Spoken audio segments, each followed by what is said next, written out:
Thank you. Yeah. Welcome. Welcome.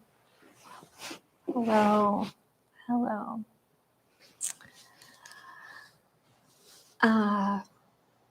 As usual, we'll start just with a simple seat and some time of quiet. Just get grounded.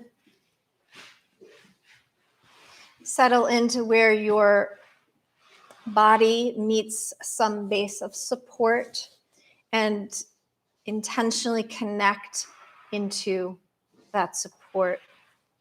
Take your time to get really, really stable, to feel supported, to feel grounded, to put down some intentional roots. And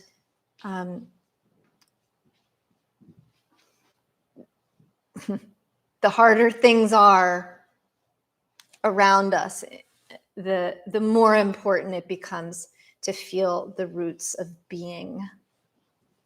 And that can only happen in the moment. It's not something that we can say, okay, I'm gonna ground myself now so that I'll feel supported in a week. It's, I will ground myself now because right now I intend to connect with stability. And then from there, a gentle, conscious breath.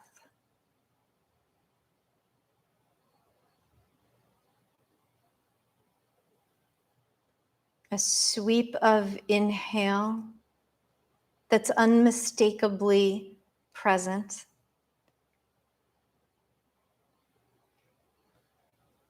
And observe as that turns a smooth corner into an unmistakable exhale. That is the only one you have right now.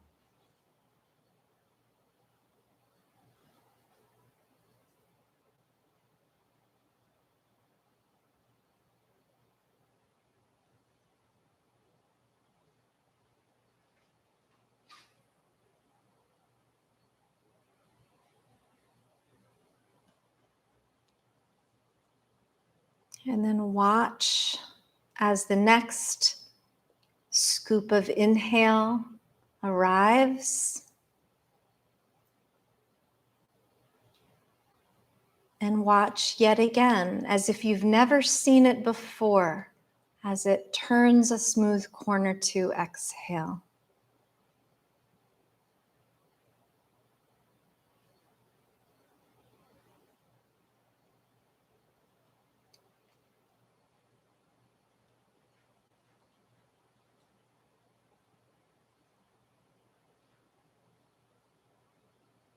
And if you can identify some ease in those turnings, the inhale's arrival and the exhale's departure, and you begin to perhaps formulate some awareness around presence.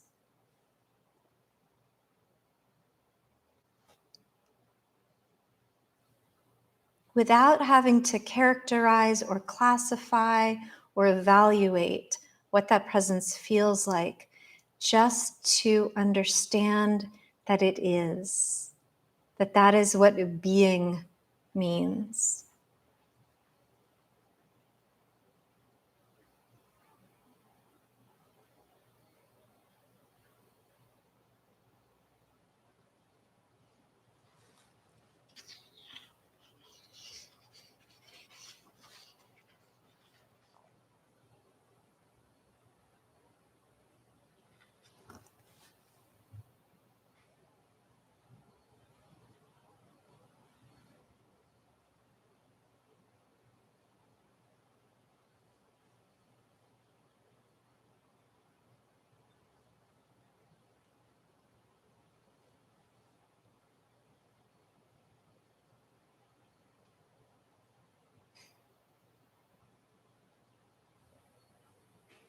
If the effort of letting go of effort to characterize and analyze and evaluate has been successful, then perhaps the mind gets a little bit clearer, we become a little more objective, and then we can ascertain, oh yes, there is the potential for a goodness of feeling inside, that this moment can feel comforting or even pleasurable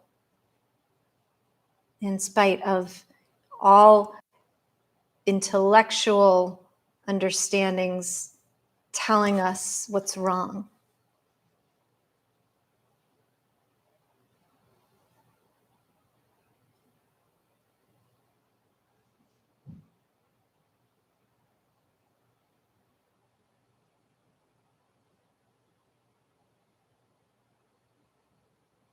So letting go of the expectation and of any sense of responsibility that a certain moment should be a certain way, we are entirely freeing ourselves to experience the power of simple, pure presence.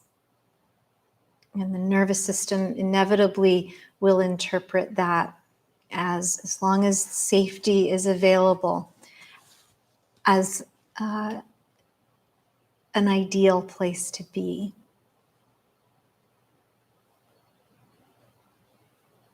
A suitable moment in which to land.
Just take a few more breaths here.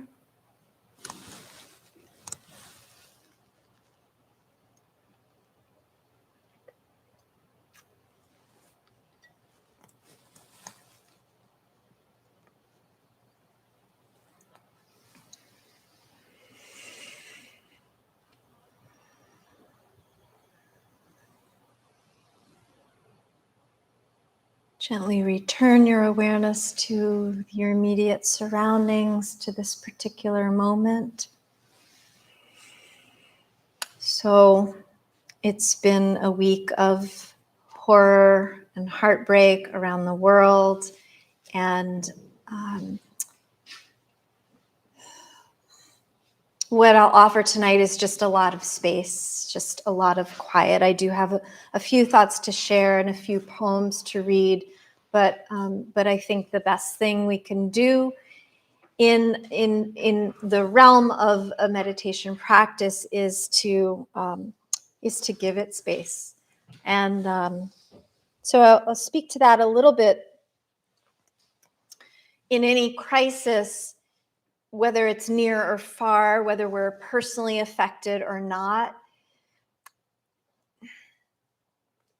I believe that it is important to pay as much attention to the way the events lodge inside us as we pay to the events themselves. If we ignore, you've heard the understandable approach of I can't watch the news, it's too upsetting. But if we block it out entirely and we don't stay informed, then we lose some crucial ingredients for how to care. But if we consume so much information without processing and digesting the tension and the fear and the anger and the despair, then we risk a level of overwhelm that reduces our ability to be useful at all. So it's that happy medium of consumption and then digestion. The information, the events themselves are the ingredients, and then what we create out of that is up to us. What do we add in? What do we remove to make it a balanced meal? I'll wrap that metaphor up, and I'll mention this. The yoga scholar and teacher Stephen Cope describes the two pillars of yoga and mindfulness practice as one pillar being clear seeing. So that's paying attention to what's happening, to what's real around us, and calm abiding, to be able to do that digestion, that processing, that taking in but not allowing the insidious inner results of being overwhelmed or getting drowned by all of the emotions that accompany it. Because we have to be nimble, we have to be clear, we have to be purposeful, and to be compassionate is to get a little bit out of our own feelings about things and be able to extend a hand or a hug or a prayer in the direction where things are most critically needed, to the people who most critically need our attention. Right? So the ways to do this are many. Take a walk, lie down on the floor, do a physical yoga practice, reach out to a friend, talk about what's happening, ask questions. And then, if you notice that your gut gets clenched in fear or your thoughts get really hot with anger, do it again. Lie down, take breaths, stretch out, stand up. And then with every act of self-care and every act of outreach and every moment of noticing what it feels like to watch a crisis unfold, we can be in this place of supreme gratitude for our interconnected spirits. Because if we weren't connected to each other, none of this would matter. There's a quote from Seneca, the Roman philosopher. He's talking about resilience, and he says, "All your sorrows have been wasted on you if you have not yet learned how to be wretched." So what I'm suggesting here is, if this feels wretched, then you're on the right track. It should feel wretched to watch what we've been watching.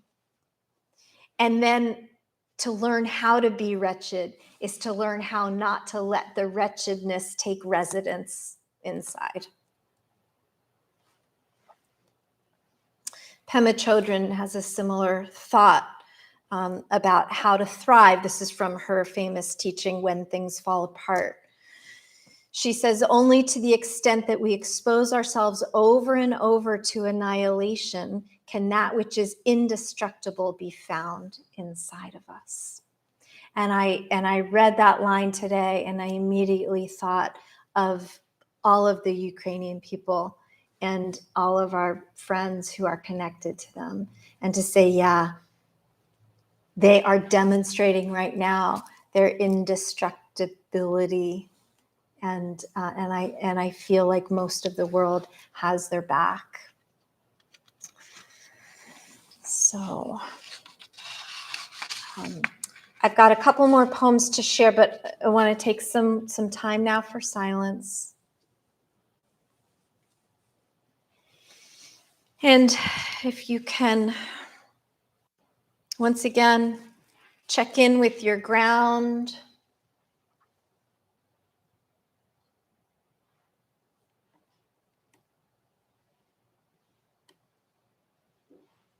Check in with your breath. And check in with your emotional reality.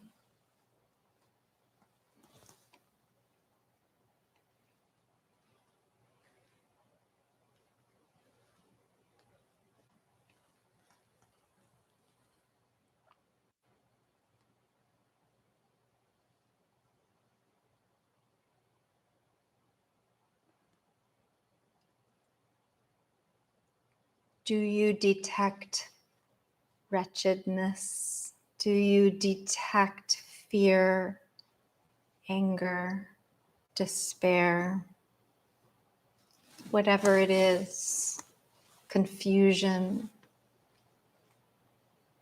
Breathe in an acknowledgement that that's what you see or feel. Perhaps you're able to identify where in the body it may seek to take up residence. I know for me, it happens here in the throat. For other people, it's in the gut, or in the shoulders, or in the hips. Maybe it's not available. Maybe that information isn't available to you. It doesn't matter. Notice what you notice.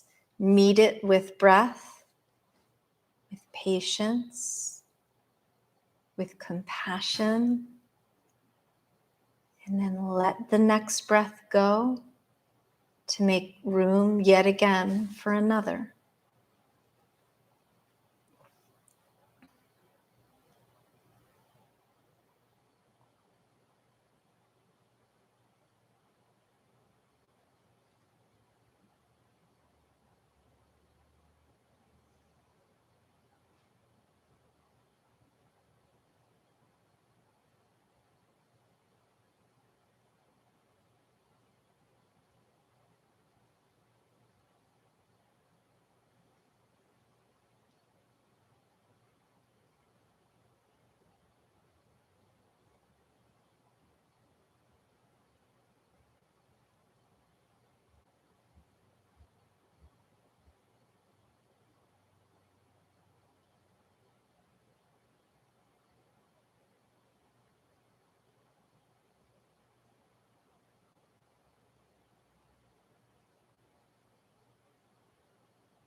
If you can identify a place in the body that is overly receptive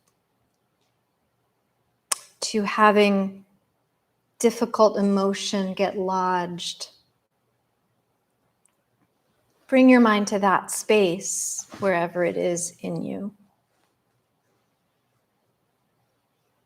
And visualize your breath as clear light, completely transparent light, filling, shining, illuminating, and perhaps freeing that space. Every breath, a little sunbeam inside.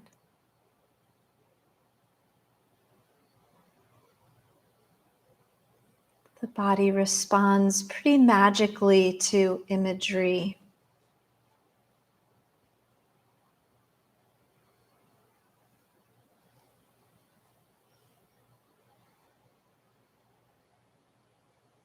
And even if and especially if it doesn't make sense intellectually to imagine that you could sunbeam your way out of fear, just pretend for a moment. Suspend disbelief and try the experience of one breath as this image. And if it doesn't feel right, toss it out, try something different. Another image, perhaps a color or a texture. Offer passage through you.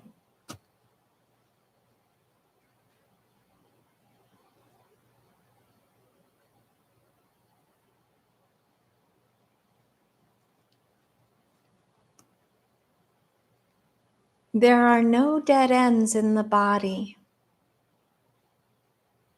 Zero. Everything is at once a two-way street and a major highway that runs in all directions with multiple exit ramps.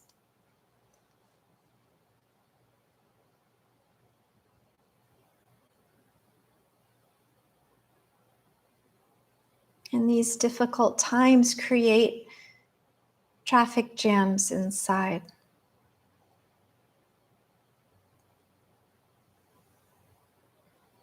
And the breath is one way to clear that congestion.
And maybe if you've been experimenting with this idea of breath in terms of imagery as light, that the brightness is too much or it doesn't feel like it meets or suits the moment, let it be dark.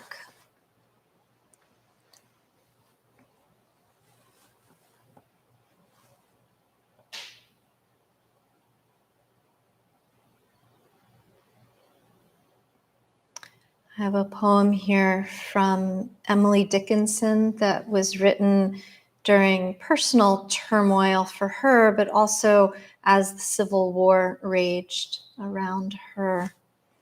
And It's called We Grow Accustomed to the Dark. I'll share it now. We grow accustomed to the dark when light is put away, as when the neighbor holds the lamp to witness her goodbye. A moment, we uncertain step for newness of the night, then fit our vision to the dark and meet the road erect.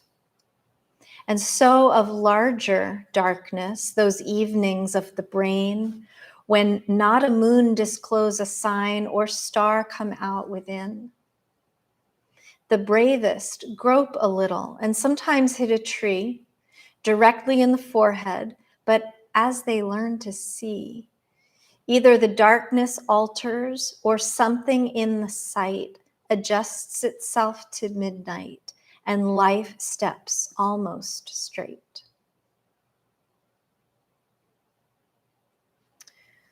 So if we can resource ourselves enough to allow the darkness to present itself as it does during times of crisis and hardship, we will adjust accordingly. And with some courage, we'll step into it and recognize that we're going to sometimes miss the mark or hit a tree. And then we right ourselves, a little more courage, stand up a little taller, and continue on.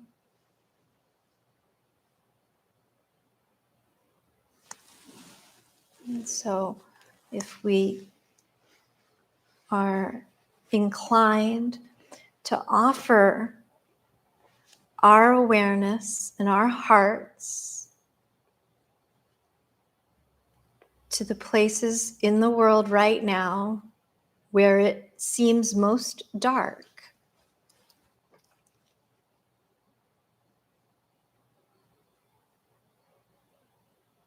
to the darkness of the Ukrainian people, seeking ways to adjust, to abide, to survive in this dark hour.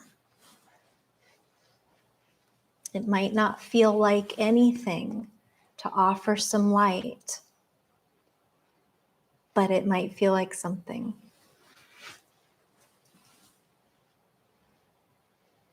Some might call it a prayer.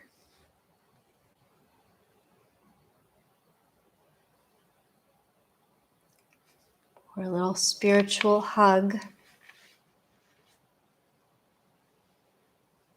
Or a simple recognition of our shared humanity.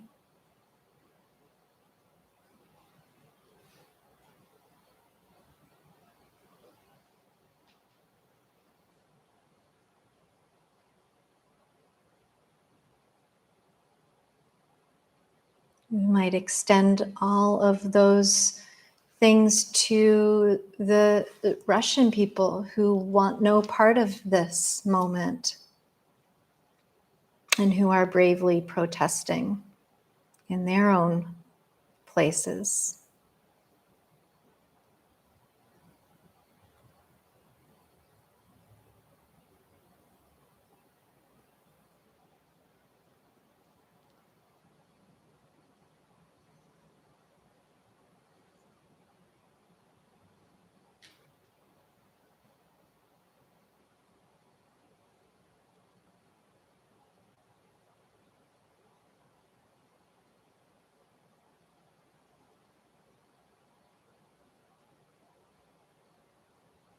We might offer these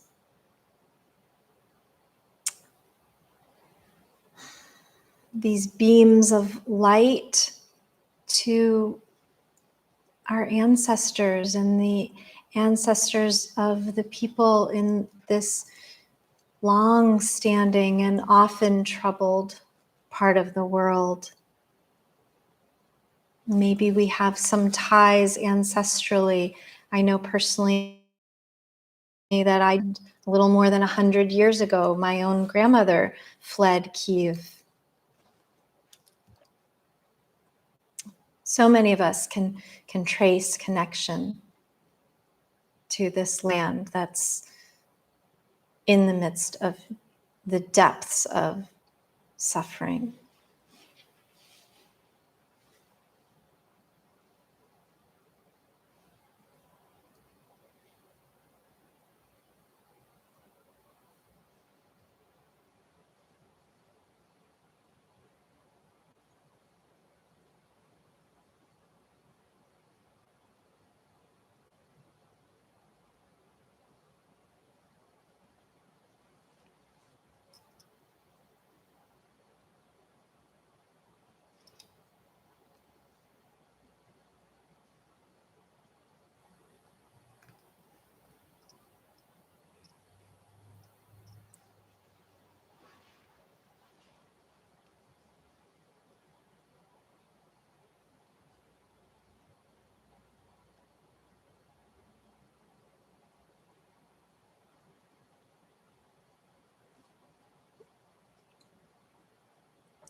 Notice as the mind wanders off without judgment or analysis, gently welcome it back.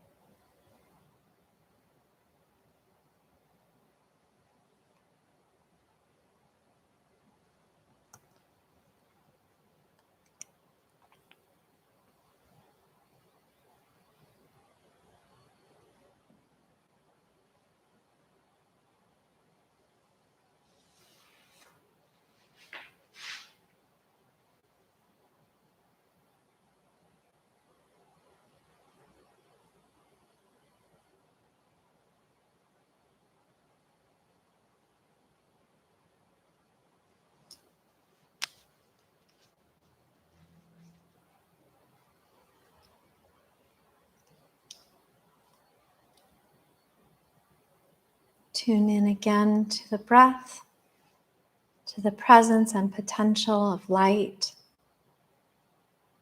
as well as to the reality of darkness. And let those two realities, the presence of light and darkness, meet. The recognition of this moment and the next and the next.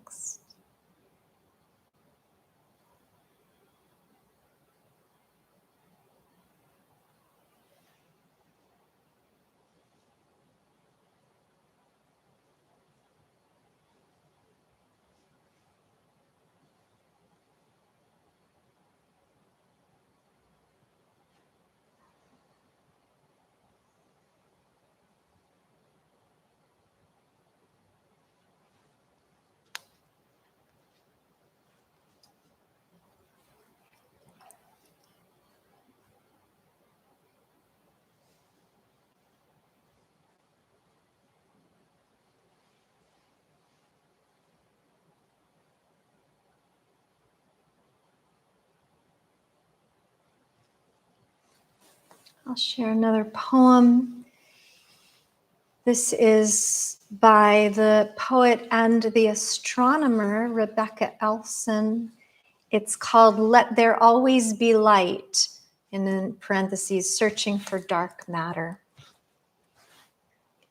For this, we go out dark nights searching for the dimmest stars, for signs of unseen things, to weigh us down, to stop the universe from rushing on and on into its own beyond, till it exhausts itself and lies down cold, its last star going out.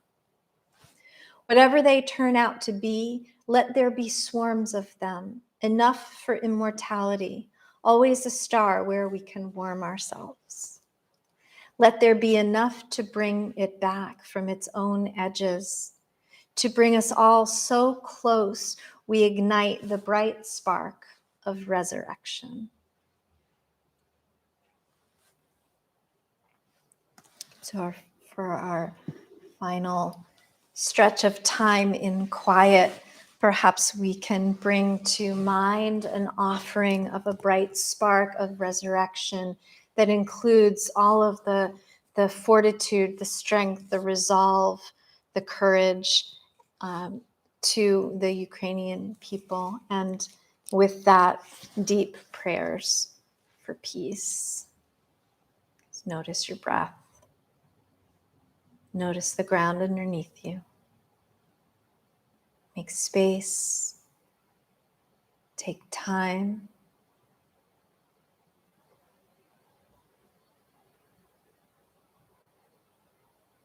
And stay present.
Linger for the next few rounds of in and out with the breath.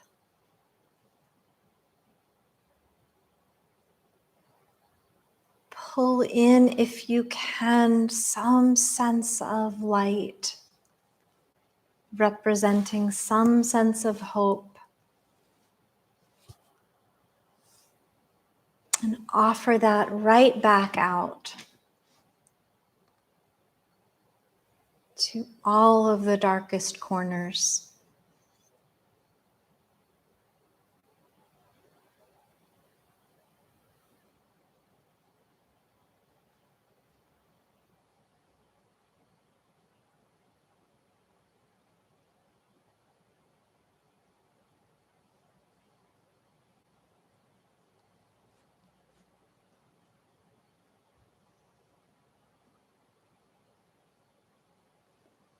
And then gently, if you'd like, to bring two palms together, releasing the head toward the hands and toward the heart.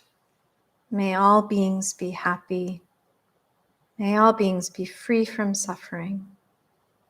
May all beings be at peace.